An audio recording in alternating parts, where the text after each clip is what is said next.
All right, we're in my driveway and I'm here to tell you guys a story about the time that I went on a date with a serial killer. Not clickbait, but one date is all that I needed and you'll understand why. But I got my frozen Coke from McDonald's. It's satisfying. And I'm ready to tell you guys the story. So, there used to be this cafe called Caffeine Dreams here in Omaha, Nebraska, and that's where I took all my Tinder dates. So that's where I met this man. And by the way, he has two first names. It's either James Matthews or Matthew James or something like that. And the only reason I'm actually saying his name is in case he comes back and murders me, okay? So I met this man, James or Matthew or whatever the heck his name was, at this cafe, and it's like a normal date. And then he asked me, who's your favorite serial killer? And I was like, I mean, maybe Dahmer. I don't keep track. I don't know. And you know, whatever. In 2020, it was trendy to like serial killers, so I didn't think anything of it. But then he tells me he has like a top 10 list, and his favorite killer killed like 300 people before getting caught. And he said he just like really admires this person, you know, because they had to be so smart to not get caught and to kill that many people. So then it gets progressively weirder on this date, and he mentions he just got out of jail. He just got out of jail. And not only did he just get out of jail, no, he got out because he faked his way through the psych eval, and he outsmarted his, I don't know, the team that was in charge of deciding whether or not he gets parole.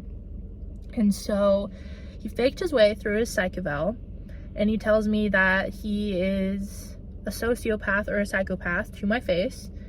And then we keep talking, and he's like, do you collect anything? And I like stories, so I haven't left this date yet. I'm fully on board with this train. I want to see how far to Crazy Town this goes. And so I don't remember what I told him. I think I told him I like collect pins or something stupid.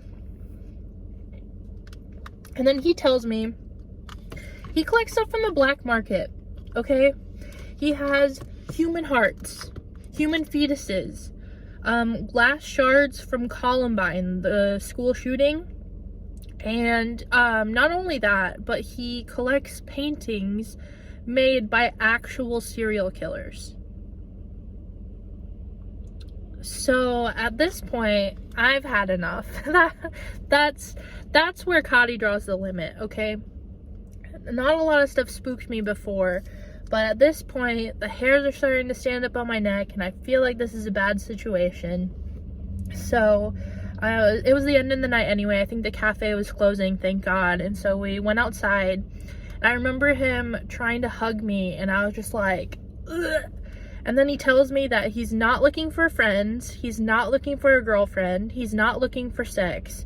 So I'm like, this guy's looking for a freaking victim here. And so I got in my car, I watched him drive away, that way he couldn't follow me, and I went about my life. Later that week, I found his Instagram, which had actual pictures of the human hearts and the fetuses and the serial killer paintings he did in fact collect. He was not making any of this up. I reported the account to Instagram. It's since been taken down. But the reason I remembered this story is because I'm back in my hometown, and he found me on Tinder again, and oh my God, I almost dropped my phone. So that was the story of the time I did in fact go on a date with a serial killer. And I have his information down in case he ends up on the FBI's most wanted list, which I'm waiting. Hasn't happened yet, but I'm sure he'll be there in the next 10 years. And that's only one of the hundreds of Tinder terror stories that I have for you guys. So stay tuned. I'm looking forward to sharing those stories too.